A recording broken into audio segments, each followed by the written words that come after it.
Buenas tardes, ¿cómo están? Me da muchísimo gusto. ¿Estoy o no estoy? ¿Estoy activo? ¿Ya? Ya estoy activo. Perfecto. Buenas tardes, ¿cómo están? Buenas tardes. Me da mucho gusto saludarlos como siempre. Esto es Contracorriente, el programa que producen Liberty Plus y el Adam Smith Center for Economic Freedom. Me parece genial que estén acompañándonos esta tarde. Hoy es 4 de octubre y ya se nos fue el año, como dicen las tías, pero es la verdad. A todos ustedes que están acompañándonos en este preciso instante en la transmisión de YouTube del canal de Federalismo y Libertad, le doy las gracias por estar ahí y como siempre por participar. A ustedes que nos acompañan en la transmisión en vivo por Facebook y por Instagram, gracias por estar ahí, compártanlo con amigos, pónganle like, denle click a la campanita para recibir las notificaciones, suscríbanse al canal de Federalismo y Libertad, ya somos muchísimos allí y es por supuesto para nosotros una gran responsabilidad, pero además un enorme gusto. Hoy tenemos un programa lleno de cosas, muy lleno de cosas, así es que además de hablar de esta Cuba en llamas, una Cuba encendida a pesar de los apagones, una Cuba que tiene mucho que decir y de eso hablaremos el día de hoy. Pero además también tendremos una entrevista exclusiva, la segunda parte de la entrevista exclusiva con el presidente Mario Abdo Benítez, el presidente de Paraguay, la conversación con Carlos Díaz Rosillo y por supuesto una actualización de la guerra entre Rusia y Ucrania. Vamos sin más vueltas a la editorial Contracorriente del día de hoy.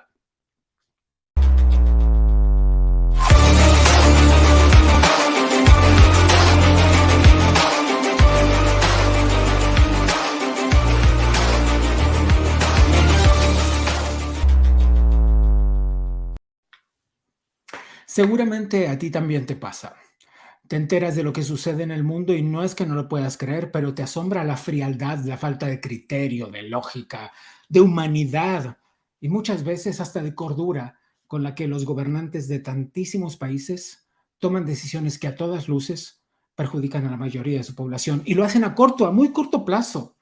Ni siquiera muchas veces alcanzan a librar el periodo de su propio mandato antes de que el boomerang de su estupidez, de su codicia o de su maldad, sin duda de su maldad, les parte la boca. Ahí están Rusia y Ucrania librando una guerra imbécil que fumiga de tristeza a dos naciones y les asegura un futuro de profundas cicatrices. Putin es un demente, es megalómano, es cruel, es reaccionario, es demagogo, todo eso es, y ya lo sabemos. Pero cuando hablamos de Zelensky, debemos admitir que es un hombre haciendo malabares con sus incapacidades, sus ineptitudes. La pregunta es si él estaba preparado para estar ahí. Así es que cuando te hartas de Europa, porque crees que no te importa ni te afecta, volteas a América y ves que Brasil, el segundo país más poblado del continente, con 220 millones de habitantes, ha tirado una moneda al aire para elegir entre Lula y Bolsonaro. ¿Hay alguno que sea mejor que otro? La pésima idea de la polarización que nos hace sentir alineados con una causa que creemos nuestra cuando en realidad no es así, porque la mayoría de las veces las causas políticas no son las causas de la sociedad. ¿O sí? Aunque algunas veces sí hay que tomar causas y hacerlas propias, porque no se puede mirar a Cuba, por ejemplo, y no tomar partido. Esa es la terrible historia de un pueblo que sigue luchando por recuperar su libertad robada y lo hace con la garganta apretada, con la confusa emoción de miedo y valentía a la vez, porque es así como viven, es así y solo ellos saben lo que han sufrido. Yo no acabo de procesarlo, pero ¿acaso ustedes sí pudieron hacerlo? ¿Ustedes sí lograron descubrir dónde está la cordura y el aplomo, la coherencia de esos gobernantes latinoamericanos que siguen diciendo que el modelo cubano es digno de ser replicado? Esos que abrazan a los dictadores y les sonríen para la foto. Hay muchos, ¿eh? Hagamos la lista porque hay más de 10 en este continente. No importa nada para ellos. Más abajo de esos, más a nivel del suelo, más conscientes, están los que se ponen las playeras del Che Guevara. ¿No les importa la hambruna? No les importa haber arruinado generaciones, no les importa el encarcelamiento de los opositores, los fusilamientos documentados, no les importan las condenas a decenas de años de prisión para quienes salieron a las calles tan solo a pedir Libertad, sí, libertad. Hoy Cuba vive uno de sus momentos más tremendos y con un poco de suerte, eso los llevará a un tiempo mejor. Pero si todo eso es lo que está bien, todo eso que pasa hoy, discúlpenme el cinismo, pero yo prefiero seguir yendo contracorriente.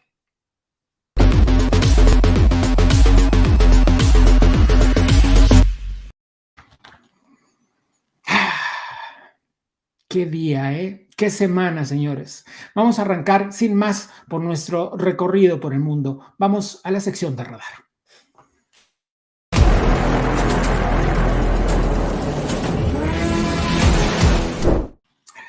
El resultado electoral en Brasil ha sido una cosa que nos dejó boquiabiertos a todos porque recordarán la semana pasada cuando hicimos nuestro programa que hacía hincapié en Brasil y su hora clave, pensamos, muchos auguraban que no habría una segunda vuelta electoral. Le daban a Lula un triunfo mayor, mucho mayor al que tuvo, y en consecuencia no se esperaba para nada que hubiera una segunda vuelta electoral. Algunos hablaban de hasta 13 puntos de diferencia. Esos 13 puntos de diferencia que no se consiguieron. Hoy hay 5, faltan unos pequeños ajustecitos, tal vez un poco menos de diferencia entre Jair Bolsonaro e Ignacio Lula da Silva. ¿Qué se juega en este momento, en este preciso momento en Brasil? El 30 de octubre, cuando suceda la segunda vuelta electoral, en ese momento se decidirá el futuro del segundo país más poblado del continente. Pero no solo eso trae un arrastre económico y un arrastre político. Y también la definición de quizás lo que cambie el balance de fuerzas entre los liberales, los libertarios, los que van por la libertad y no tomen esto con el término tal y como se dice en Estados Unidos. Recuerden que estamos en Latinoamérica, desde aquí lo leemos de una forma distinta. Y quienes no, quienes van por los gobiernos autoritarios. Eso es lo que se decidirá el 30 de octubre en Brasil. Mucho que pensar, muchos socios comerciales preocupados allá en el Cono Sur, y de esto le estaremos dando más cuentas en los próximos días nada más, cuando podamos ponernos de acuerdo todos para contarles la historia. Está allí Patricio de la Barra. Patricio, buenas tardes, ¿cómo estás? Me da gusto saludarte. Hablemos del resultado electoral en Brasil y qué se espera para ese 30 de octubre, que será decisivo. Tenemos muy poquito tiempo el día de hoy. Bueno, la verdad es que hubo una sorpresa para las encuestas, no fue para el pueblo brasileño que esperaba así una segunda vuelta. La verdad que para los parciales de Lula fueron sorprendidos porque ellos esperaban vencer en primera vuelta, tanto es que tenían la Avenida Paulista prácticamente preparada. Y hubo un pequeño grupo, después se sumó a ellos Lula da Silva, con el rostro bastante preocupado y Dijo que pidiendo es una disculpas. demora nada más, ¿no? Que ganará como sea en la segunda vuelta. Pero también Sí. fue una sorpresa para los partidarios de Jair Bolsonaro, quien ha obtenido un nivel de votación con el que no había contado antes. Exactamente, aumentó mucho con respecto a lo que indicaban las encuestas justamente, pero eso no fue el reflejo de las calles. En las calles tenía muchos parciales, mucha gente reunía siempre mítines enormes. Ahora, bueno, lo que resta son las alianzas. Hoy, por ejemplo, Jair Bolsonaro consiguió adherir a su campaña a el candidato que fue vencedor, o mejor dicho, reelecto en Minas Gerais, el segundo colegio electoral de este país, Romeo Zema, quien ya participó con él en un acto público en estos momentos. Reúne también al el perdedor del PSDB, García, acá en San Paulo, que es un hombre que por lo menos obtuvo el 18-19% de la votación. Y en Río de Janeiro a Claudio Castro, que es el gobernador que resultó electo. Es decir, ya tiene alguna composición. Lula da Silva está intentando conseguir al MDB completo, porque Simone Tebet ya se inclina por Lula da Silva, pero no sabemos quiénes van a ser. ¿Qué pasará con Ciro Gómez? ¿Perdón? ¿Qué pasará con Ciro Gómez? Bueno, Ciro Gómez acaba de decir que va a apoyar porque el partido lo obliga a Lula da Silva. El PDT está Bueno, con eso está Lula. dándole otros casi 8 puntos extra a Lula, ¿eh? No. Él consiguió apenas el No, 3% de la pero no votación. con lo que suma con Tebet.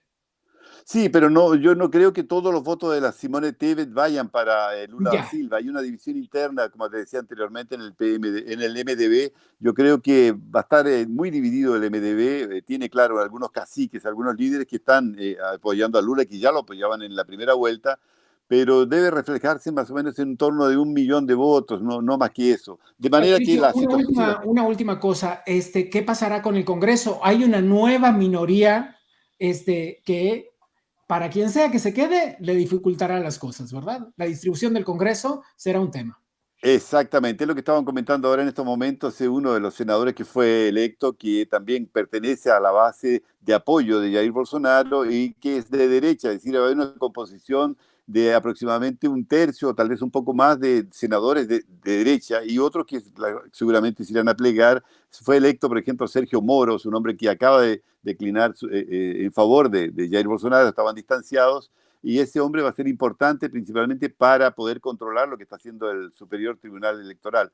Entonces yo creo que por ese lado la derecha, y bueno, va a estar bastante dividido, y en la Cámara Baja también hubo una fuerte corriente de personas que se ubican más a la derecha que al centro, y seguramente van a estar apoyando o Bien. dificultando el trabajo, dependiendo si llega Lula da Silva a ser el vencedor, va a tener bastantes dificultades para trabajar con esa composición que tiene la Cámara en estos momentos, el Congreso en general. Patricio, te agradezco mucho la conversación de esta tarde. Corremos el día de hoy.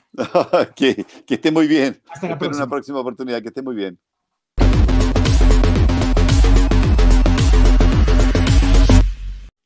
Nicaragua rompe relaciones diplomáticas con los Países Bajos. Una cosa que se parece bastante a lo que ha estado sucediendo en los últimos días y además recrudece y se vuelve más áspera su relación con Estados Unidos. Nicaragua, un bastión sandinista, una de las dictaduras latinoamericanas más sangrientas, más violentas, más represoras de estos tiempos, no se escapa, para nada se escapa de ese sino dictatorial que han tenido la mayoría de los gobiernos de izquierda en la región.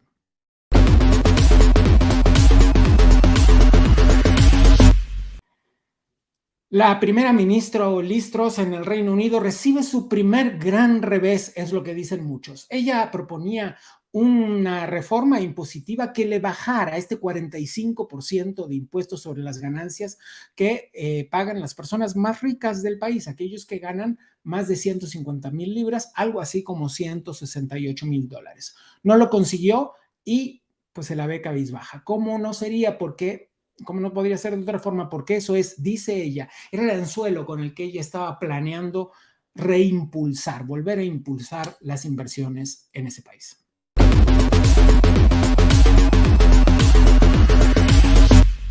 Una semana más que agitada en la Florida, allá en Estados Unidos, el huracán Ian dejó grandísimos destrozos. Para hablar de eso, esta tarde conmigo mi amiga un poco agitada después del huracán, Yaima Pardo. Yaima, buenas tardes, me da un gusto enorme saludarte.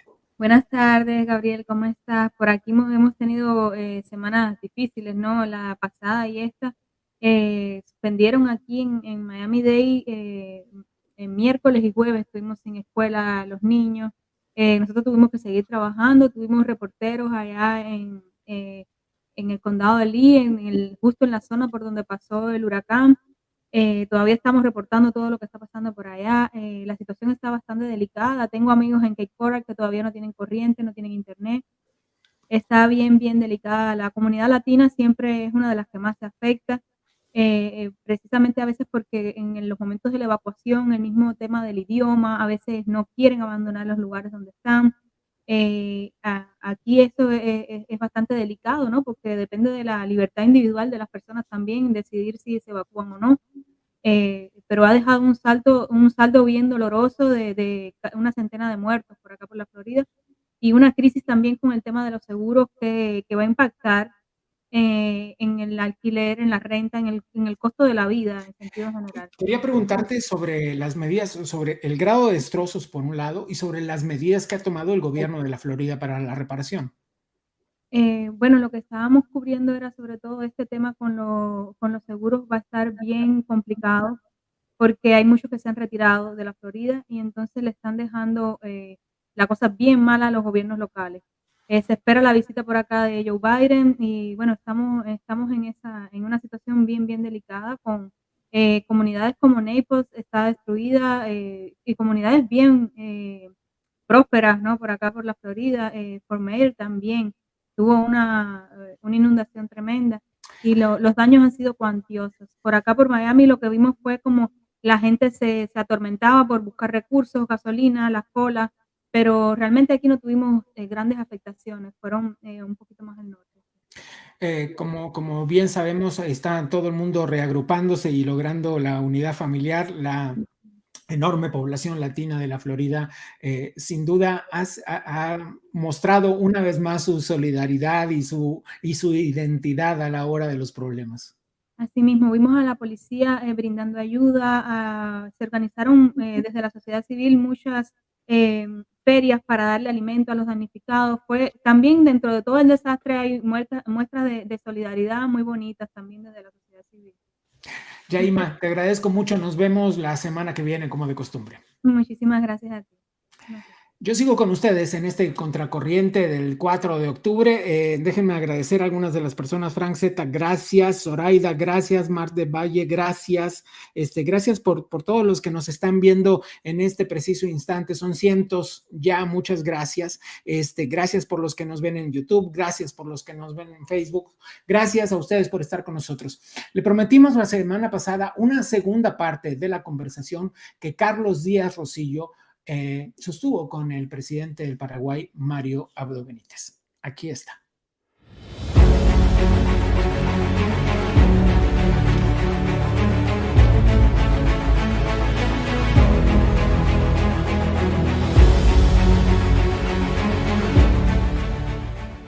Hemos visto durante los 3-4 años anteriores que gobiernos latinoamericanos que tenían presidentes serios, sean de centro derecha o de centro izquierda, han venido siendo reemplazados por líderes más populistas, de tendencia más autoritaria.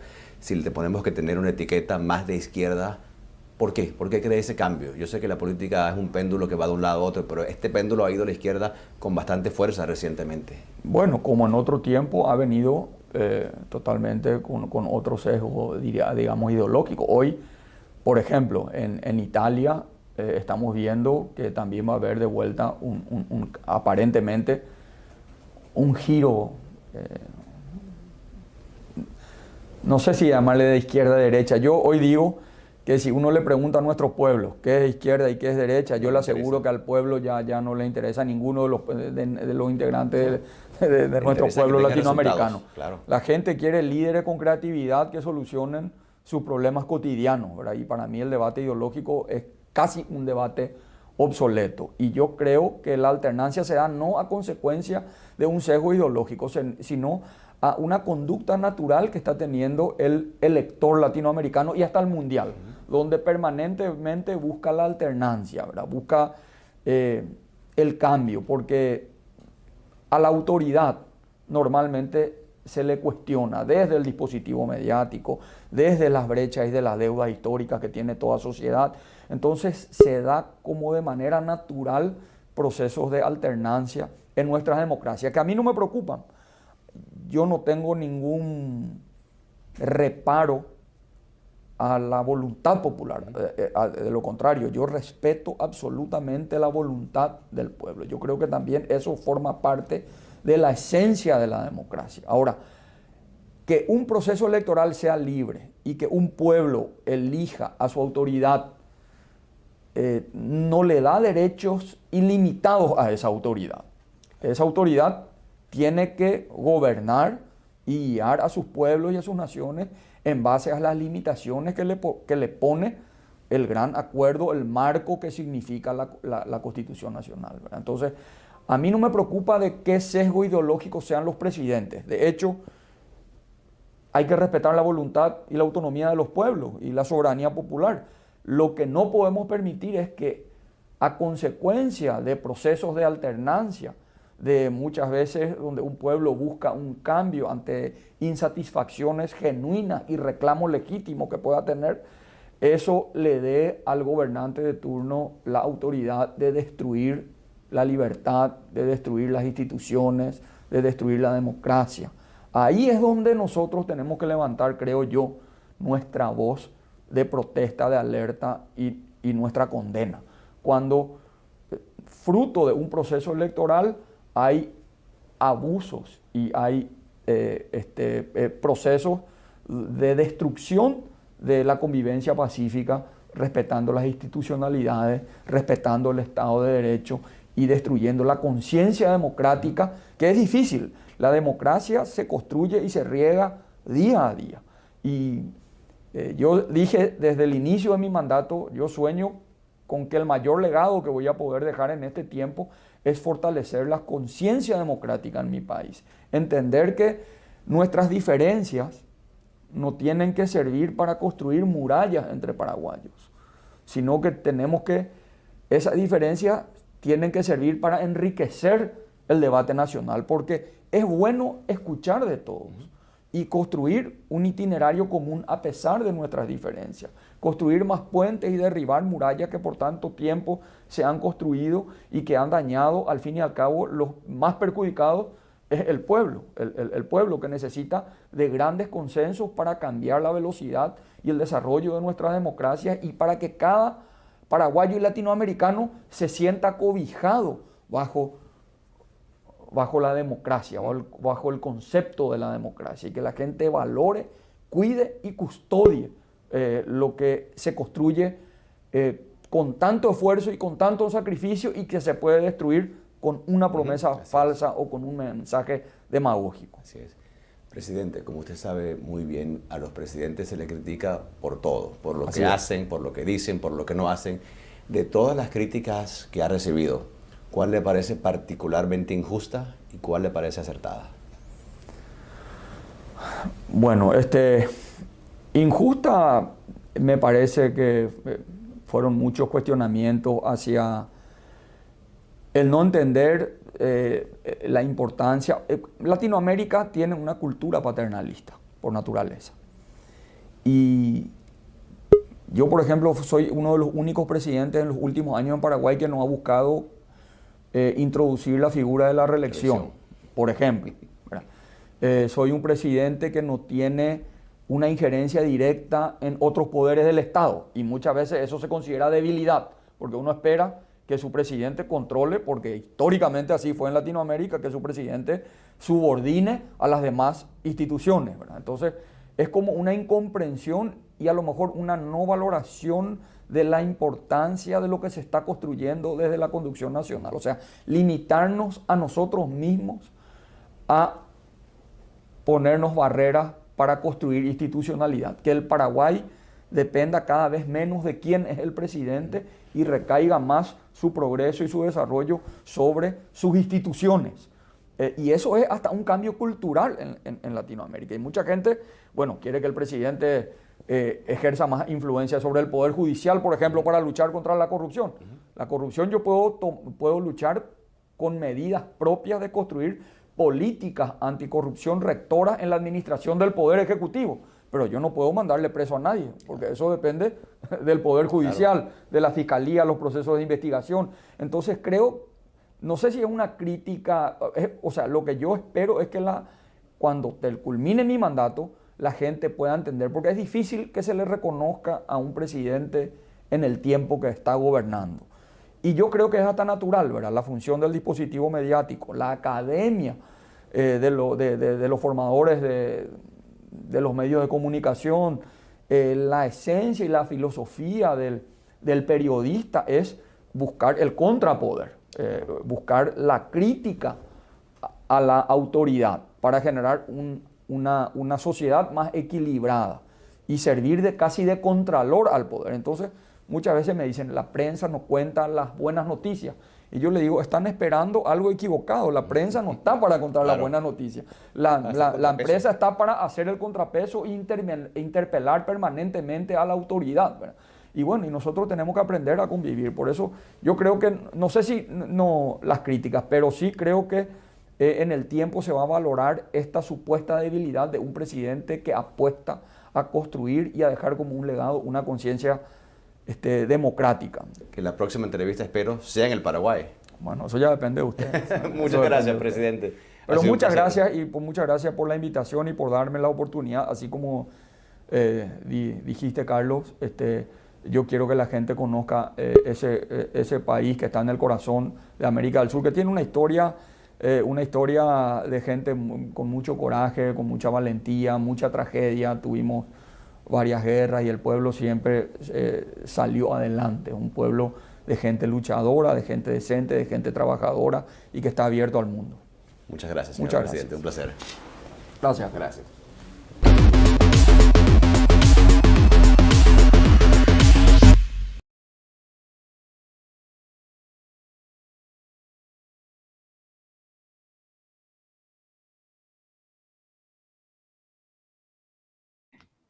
Esto que vieron es una entrevista en un contexto de un grupo de entrevistas, de una sección completa que hará cada semana Carlos Díaz Rosillo. Y la semana que viene tendremos la entrevista que hará con Lenín Moreno, el expresidente del Ecuador. Este es el nivel de entrevistas que prometemos cada semana, así es que quédense con nosotros porque tenemos mucho, mucho más que mostrarles cada semana. Así es que, pues sin mucho más, vamos a avanzar con nuestros temas del día de hoy. Esto es Spotlight.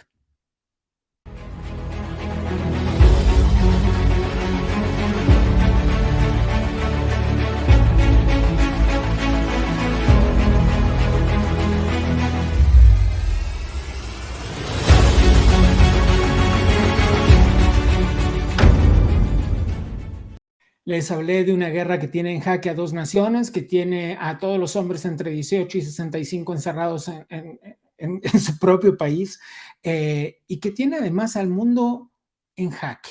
No por las razones que parecería tener en jaque al mundo una guerra, no por el dolor, no por las muertes, no por la destrucción. Hay una enorme cola de efectos colaterales que tienen al mundo en jaque. Recibo esta tarde a dos personas con las que me da muchísimo gusto conversar. Mariano Causino es internacionalista, es ex embajador argentino y te doy las buenas tardes, como siempre, Mariano. Un gusto conversar contigo. ¿Qué tal? Un gusto en saludarlos. ¿Cómo están ustedes? Muy bien, muy bien, muy bien. Déjame incorporar a alguien más a esta conversación el día de hoy. Por favor, Mariano, está Eric de la Fuente. Eric es profesor de Relaciones Internacionales de International Florida University. Eric, buenas tardes. ¿Cómo estás? Bueno, mucho gusto estar con ustedes. Déjenme plantear esto. Eric además ha vivido en Croacia, Eric. En Ucrania, En Ucrania, sí. perdón, ya se me fueron los países. Ha vivido en Ucrania. Quiero que me ayuden a entender esto que está pasando. Esta semana, dos grandes hechos parecen haber marcado la agenda de esta guerra. Por un lado, la anexión de 4 territorios por el lado de Rusia y por el otro lado, este pedido urgente de anexión a la Organización del Tratado del Atlántico Norte por parte de Ucrania. ¿Qué significan ambas cosas? Los escucho. Bueno, Mariano, sí. ¿quieres empezar? Okay. Bueno, esto lo que significa es que la guerra, cuando ya han transcurrido 7 meses de este conflicto iniciado a partir de la invasión rusa a Ucrania, pero que se trata de un conflicto muy antiguo, un conflicto persistente, un conflicto que probablemente continúa en el tiempo, desgraciadamente, y que en algún punto tiene las características de una suerte de guerra civil, porque se trata de población rusa o prorrusa en el Donbass. Pero al mismo tiempo implica una guerra de gran envergadura en la cual se enfrentan nada más ni nada menos que Rusia y la OTAN, y detrás de la OTAN los Estados Unidos, es decir, el país más importante del mundo, que son los Estados Unidos, y el tercer país más importante del mundo, que es la Federación Rusa. Ese es el contexto en el cual han acelerado unos y otros. Por un lado, los rusos intentando ya anexar formalmente estas repúblicas ucranianas del este y del sur, con población rusa o prorrusa, y por otro lado, la voluntad del gobierno central de Ucrania, del presidente Zelensky, de acelerar una posible incorporación de Ucrania a la Organización del Tratado del Atlántico Norte, a la OTAN, que seguramente va a tener una enorme repercusión porque es una línea considerada inaceptable por Moscú. Eric. Bueno, yo creo que lo que hemos visto en las últimas semanas realmente es el Kremlin tratar de dar vuelta a la narrativa a una invasión que le ha salido bastante desastrosa. El plan del Kremlin nunca fue tomar una guerra grande. De hecho, no tenían una estrategia por una guerra grande, pensando que el inicial Blitzkrieg iba a llevar a un golpe de Estado o iba a salir a Zelensky del país. Y finalmente el Kremlin le ha tenido que admitir a su propia población que esto no es una operación militar, sino una guerra, porque ya lleva 7 meses. Yo decía en febrero, lo he dicho muchas veces en la televisión, que esto es un conflicto muy largo, acabo de estar ahí también. Número 2, reafirma lo que siempre digo, el objetivo de Putin nunca fue el Donbass. El objetivo de Putin, que lo viene diciendo hace muchos años, es cambiar el gobierno de Ucrania, controlar Ucrania, y por eso incorporan a Zaporizhia, que está en el centro, a Gerson, que es en el sur, para poder controlar en gran parte el acceso al mar ruso. Es importante tener en cuenta que algunas de estas zonas no están controladas por el Kremlin. De hecho, la ciudad de Zaporizhia está controlada por Ucrania, aunque la provincia o el oblast sí tiene más control ruso, y de hecho Gerson está peleada. Pero por último, esto, y aquí estoy de acuerdo con lo que también dijo el otro participante, es que esto es una guerra larga, y esto es una guerra que queremos terminar, pero que va a ser muy larga, porque esto está anexado formalmente al Kremlin, y Rusia no va a dar estos territorios, ni Ucrania también lo va a ceder. Es correcto, es correcto. ¿Qué podemos esperar del pedido urgente de anexión a la OTAN?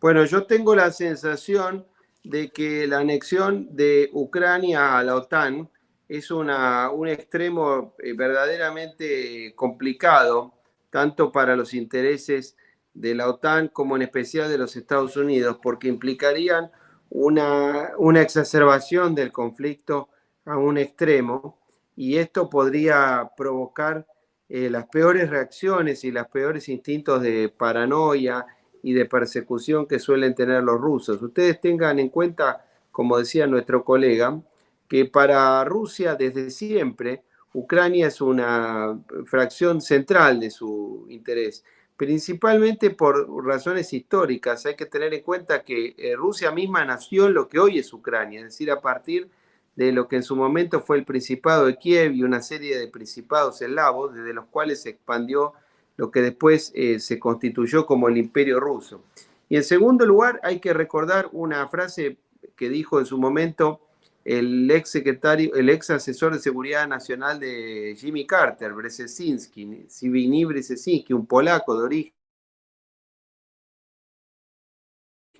Cuando Rusia controla Ucrania, Rusia adquiere las características de un imperio, pero cuando deja de controlar Ucrania, Rusia deja de ser un imperio. Y la caída de la Unión Soviética hace 31 años fue para los rusos un golpe enorme en su orgullo nacional, y eso es lo que está presente en todo momento en esta situación. Eso sirve para explicar un poco el lado emotivo de esta guerra, ¿verdad? Déjenme llevarlos al tema que planteaba al comienzo de esta conversación, que era la larga cola de efectos colaterales, entre ellos esta inflación generalizada a la que todo el mundo culpa a la guerra. ¿De qué manera han cambiado esos efectos colaterales, el principio de la guerra con el hoy? Bueno, yo creo que sin duda es obvio que hay una serie de efectos que afectan a nivel global, ¿no? Por ejemplo, la escasez de grano, por ejemplo, que donde Rusia y Ucrania son algunos de los exportadores. Pero ahí están los turcos ganando dinero en un pasamano con el petróleo. Sí, están los turcos ganando dinero, y hay una serie también de robo de grano de parte de que se vende en el Medio Oriente, en Siria, en el Líbano, pero sin duda hay muchos países que dependen del grano ucraniano y del grano ruso, ¿no? Entonces creo que por ahí los precios obviamente de gas. Pero quiero hacer un punto de la última pregunta que es importante. Rusia tenía bastante control de Ucrania, inclusive antes, donde muchas de las poblaciones étnicamente rusas, en el mejor de los casos, no apoyaban al gobierno de Kiev, ¿no? No necesariamente eran pro-Kremlin, pero tenían una visión favorita a Rusia. Hoy en día eso ha cambiado, porque la mayoría de los muertos en Ucrania son étnicamente rusos, son en zonas étnicamente rusos. Chernihiv, Sumy, Luhansk, Donetsk, Mariupol, Zaporizhia, Gerson, son zonas donde se habla el idioma ruso. La parte más, para decir, no ucraniana en el sentido de país, sino de étnicamente ucraniana, es donde menos hay guerra. Es la gran ironía de esto, y donde creo que el Kremlin políticamente no le ha salido bien, pensando que estas provincias van a ser más, vamos a decir, menos combativas a lo mejor en una guerra. Mariano, ¿alguna reflexión para terminar? No, yo coincido con lo que se decía, y que incluso hay que tener en cuenta que la guerra tiene dosis de impopularidad importante dentro de Rusia, donde el liderazgo del presidente Vladimir Putin en las últimas 2 décadas ha sido realmente muy importante, porque es un hombre que ha logrado objetivos muy importantes para Rusia y para los rusos, pero que esta guerra tiene una dosis de impopularidad muy, muy importante y que incluso comprometen algunos parámetros de consumo o de aspiración de consumo dentro de Rusia, que son equiparables a los de algunos países de Europa Occidental, incluso con un nivel de vida mejor que el de Ucrania, contrariamente al que se suele creer. Cuando se dice en Occidente, la prensa occidental sostiene que Ucrania tiene una situación mejor, o tenía una situación mejor que Rusia, y no es cierto. Ucrania es un país con graves dificultades económicas, es un país sumamente corrupto, probablemente el más corrupto de Europa, y la situación política dentro de Rusia, por más que es un gobierno autocrático, es complicada en este pedido o en esta exigencia de participación y de reclutamiento militar, y eso a la larga puede ser un problema en la reputación del liderazgo y en el legado histórico de Vladimir Putin. Eric, terminamos contigo. Sí, mira, esta movilización va a definir muchas cosas. Hasta ahora los soldados primordialmente han venido de zonas no étnicamente rusas, inclusive dentro de Rusia, ¿no? Para si se puede ser. Vienen muchos del Cáucaso, la mayoría de los muertos vienen de Dagestán, por ejemplo, hay muchas personas que vienen del centro de Rusia, el este. Esta movilización puede, si esto es un preludio para una movilización más grande, que ahora normalmente hay movilización en el otoño en Ucrania, puede ver, ha habido un éxodo masivo de hombres rusos desde que se anunció la guerra, y yo creo que Putin no ha hecho la movilización grande para no tocar la sociedad moscovita y de San Petersburgo, ¿no? Donde es más el centro del poder. Claro. Creo que a medida que al final vamos a ver, es una guerra de quién aguanta más. Aguanta más el Occidente realmente invirtiendo miles de millones de dólares apoyando a Ucrania, y Ucrania, que también la guerra le está costando. Ucrania está un país, está destrozado hoy en día, ¿no? Le está costando mucho, no se sabe tanto de las pérdidas ucranianas, o aguanta Rusia, que se está haciendo desgastada, especialmente con cuando una movilización sea más grande, podrá aguantar ahí en una zona de una guerra donde a lo mejor no puede ganar ninguna de las dos partes. Es muy interesante ver. Les agradezco, como siempre, Mariano, Eric, un placer conversar con ustedes. No, muchas gracias a ustedes, hasta siempre. Buenas noches, muchas gracias. Nosotros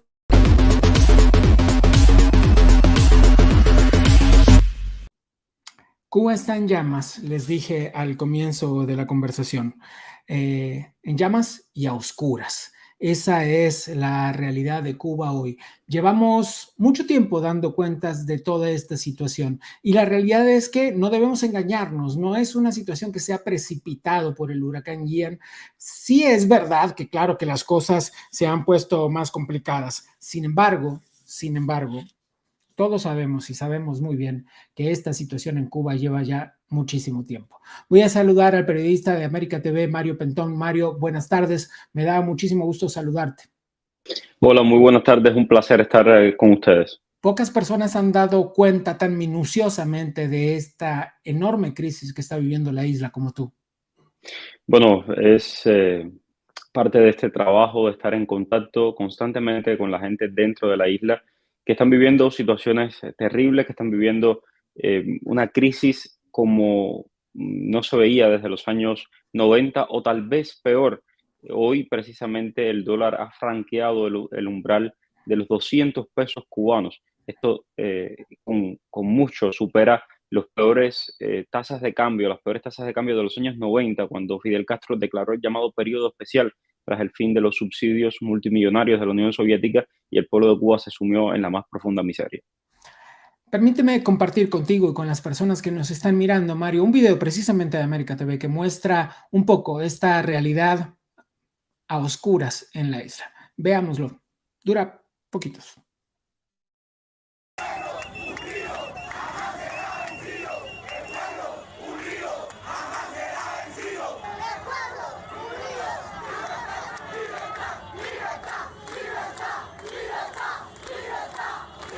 Como 5 días, 5 días llevamos sin corriente, sin necesidad, porque aquí no pasó el ciclón, y estamos pasando la de Caín, por eso lo tuvimos que tirar para la calle. y nos vamos a seguir tirando para la calle.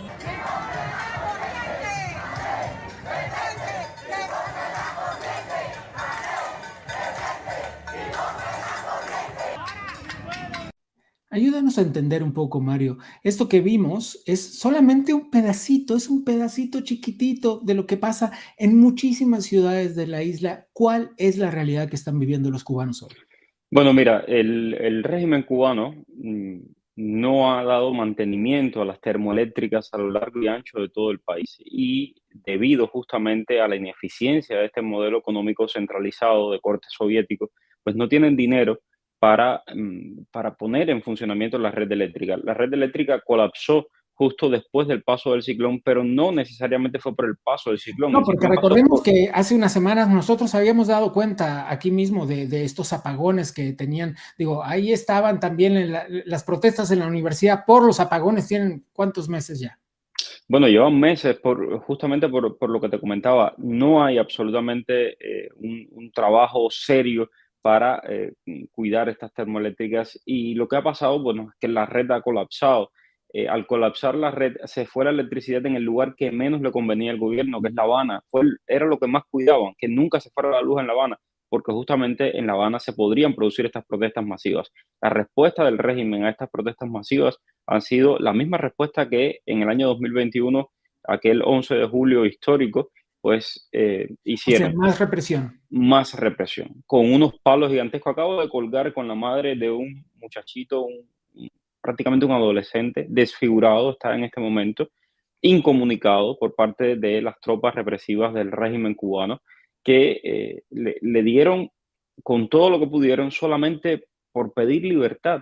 Esa es ¿Cómo la le llaman? palabra. Brigadas de respuesta rápida, ¿es correcto? Así es, brigadas de respuesta rápida, que no es más que paramilitares, es decir, son personas que pertenecen al ejército o al Ministerio del Interior, que es el ejército interior que tiene el régimen cubano, o a la policía, los visten de civil y los ponen a golpear a mujeres y a niños haciéndose pasar por el pueblo que está en contra de esas manifestaciones contrarrevolucionarias. Y por otra parte, la manida justificación y mentira de que estas pues manifestaciones son pagadas desde Estados Unidos, de que estas manifestaciones son orquestadas por el exilio de Miami, que no tiene absolutamente nada que ver con esto. Sencillamente lo que ha hecho el exilio de Miami es visibilizar la realidad que está viviendo el pueblo cubano, que ya no da más. ¿Me permites abrir un poco la conversación e invitar a esta charla a Jonathan López? Jonathan es un activista cubano, quien seguramente conoces si tienes en la mira. Jonathan, me da mucho gusto saludarte. Agradezco enormemente a ti por tomar esta conversación y al azar que permitió que tuvieras luz e internet esta tarde. Te escuchamos. No te escuchamos ahí. ¿No te escuchamos? Ahí te oímos. ¿Cómo estás? Buenas tardes, Jonathan. Bien, cuéntanos qué se está viviendo en este momento en la isla. No sé si estoy viendo a Mario como si... Creo que no te estamos... Todavía se me oye a Mario. Me extraña mucho. Escuchando a Mario Voy a todavía. continuar un segundo la conversación con Mario en lo que la producción revisa la conexión contigo y yo regreso en un minuto más contigo, Jonathan, mientras ustedes me hacen favor de revisar esta conexión. Veíamos otras cosas, Mario, que me gustaría conversar contigo. Te voy a mostrar un video de la embajada cubana en Buenos Aires. Mientras esta realidad se vive en Cuba, mientras la gente tiene hambre, mientras encarcelan y reprimen, mientras no tienen luz, mientras los pocos alimentos que pudieron conseguir a precios exorbitantes se pudren en sus refrigeradores sin electricidad, esto pasaba en la embajada de Buenos Aires. Una fiesta. Por eso estamos acá, por eso estoy haciendo estos vivos cortos. No quiero llenar las redes porque los ojos tienen que estar puestos en lo que está pasando en Cuba. Pero esto es muy simbólico, que la embajada de la dictadura cubana esté festejando cuando las personas están llorando, cuando las personas están siendo reprimidas y cuando las personas no tienen que comer. ¡Libertad! Ustedes quieren callar nuestras voces y quieren callar la voz de la verdad, pero no van a poder. ¡SOS Cuba! ¡Abajo la dictadura! ¡SOS Cuba! ¡Abajo la dictadura! Nuestros hermanos en Cuba están siendo reprimidos, están sufriendo 63 años de destrucción de una dictadura totalitaria. Y sin embargo, en la embajada de Cuba en Argentina están celebrando. ¿Qué celebran? No me lo puedo explicar. Celebran su impunidad, celebran su egoísmo. Nosotros estamos de luto con el pueblo cubano, pero vamos a elevar las voces más vivas que nunca de libertad. Por eso vamos a seguir acá. ¡Asesinos, doble moral! El bloqueo son ustedes, que la dictadura que los tienen sometidos más de 60 años. Ustedes son los que se tienen que ir del poder. ¡Libertad! ¡Libertad! ¡Libertad! ¡Libertad! ¡Libertad! ¡Libertad! Supongo que esto no te extraña en lo absoluto, Mario. Primero, me emociona mucho escuchar que tanto fuera de Cuba, en el exilio, como dentro de Cuba, la palabra que nos une es libertad. Y es muy importante. Primero salimos del castrismo. Después que salgamos del castrismo, ahí ya que vengan las peleas políticas. Pero lo primero y lo más importante es salir de esa dictadura, la dictadura más vieja de todo el continente. Y tristemente en Argentina muchas veces no se entiende el drama cubano, por las complicidades con la izquierda argentina, por todo el trabajo que han hecho con Cristina Fernández de Kirchner y compañía. Pero Mira, realmente... al inicio del programa, Mario hablaba justamente de quienes se toman la foto y abrazan a los dictadores, aparentemente olvidándose, desconociéndose. Yo sé, tú sabes, todos sabemos que ni lo olvidan ni lo desconocen. Saben con quién se están abrazando, saben con quién se toman la foto y no les importa. A quienes debería importarles es a quienes los votan después.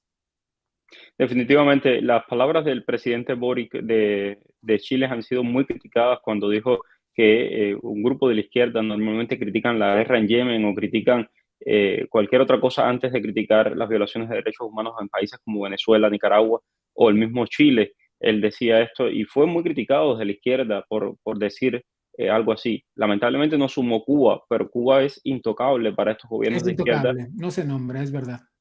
Es una locura.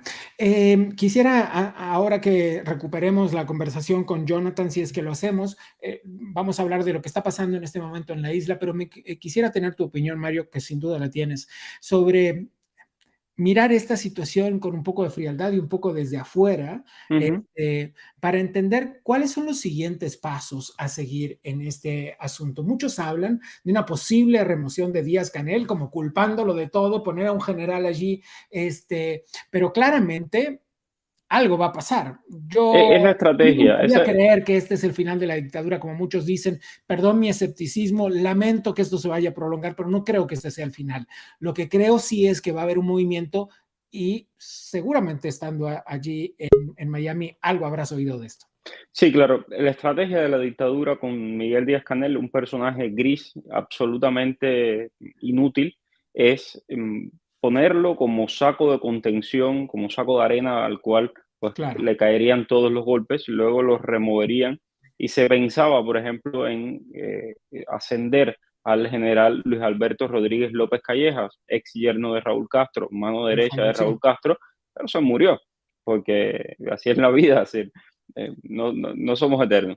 Y ahora se han quedado sin proyecto de futuro. Es que él era el proyecto de futuro de la dinastía Castro. Claro, está el hijo de Raúl Castro y está también pues una camarilla que responde a los intereses de esa familia. Por supuesto que la dictadura está haciendo todo lo posible por permanecer en el poder, está necesitada de un balón de oxígeno en este instante y ese balón de oxígeno se lo están pidiendo a la administración del presidente Joe Biden. Hay que ver cuál es la reacción del presidente Joe Biden, que hasta el momento ha mantenido la misma política de Trump, con pequeños cambios, pero ha mantenido prácticamente la misma política. A ver, parece que logramos mejorar un poco la conexión con Jonathan López. Jonathan, buenas tardes. A ver si ahora sí nos oyes y nos ves mejor. Bueno, ¿nos oye? ¿Me oye? Te oímos fantástico. ¿Qué está pasando en la isla esta noche? Bueno, contarte que acá también hoy estuvimos varias horas sin corriente. Yo no soy de La Habana, Mario sabe que yo soy de acá de Santa Clara, que es el centro de la isla. Acá no han habido manifestaciones, sí han aparecido carteles, han aparecido varios carteles, han roto vidrieras y todo esto simultáneamente a esto que ocurría en La Habana, ¿no? pero bueno, sí no han habido esas manifestaciones que han habido en La Habana. Acá ahora una aparente calma. Esto es algo bien, siempre es lo que es un ambiente tenso. Ahora mismo en la isla se vive un ambiente tenso. Es como una aparente tranquilidad, pero te da la sensación de que cualquier cosa puede pasar en cualquier momento. Claro. Es esto realmente lo que se vive.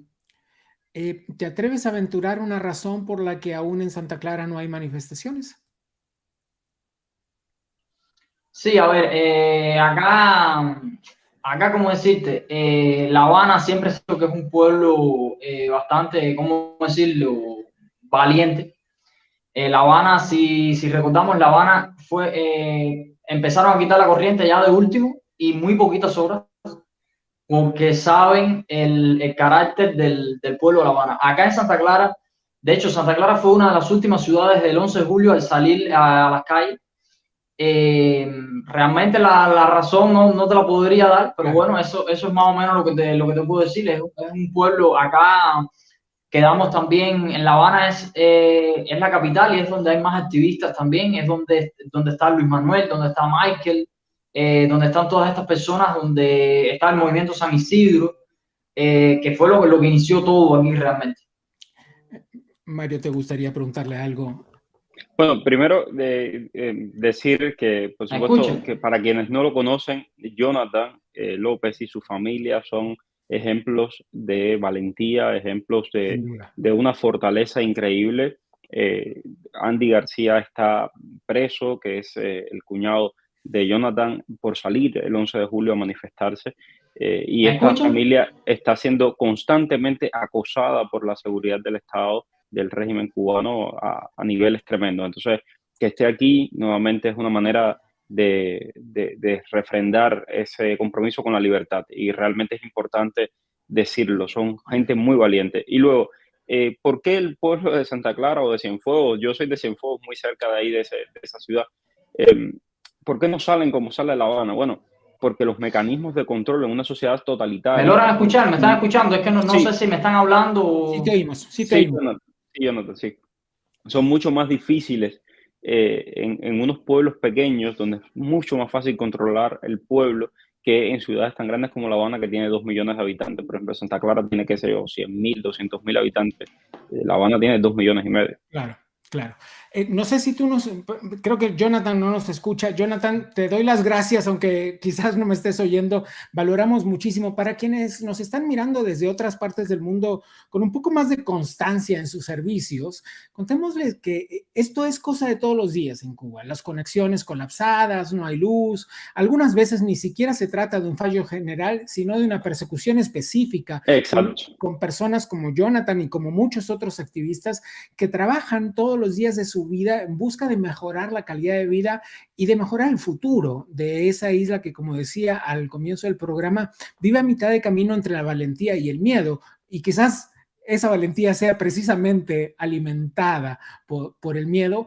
¿Por qué el miedo? Bueno, porque suceden las cosas de las que les hemos dado cuenta el último año, ¿no? Es decir, te meten 20 años de prisión. Lo que vimos ayer y antes de ayer, es decir, tropas del régimen cubano vestidos de civil con bates en las manos, y esos bates no eran para jugar, no, con esos bates golpearon a mujeres, golpearon a niños que estaban manifestándose en las calles de La Habana, sencillamente por pedir, como ustedes escucharon, libertad, por pedir agua, por pedir electricidad, algo elemental en cualquier familia hoy en el siglo XXI.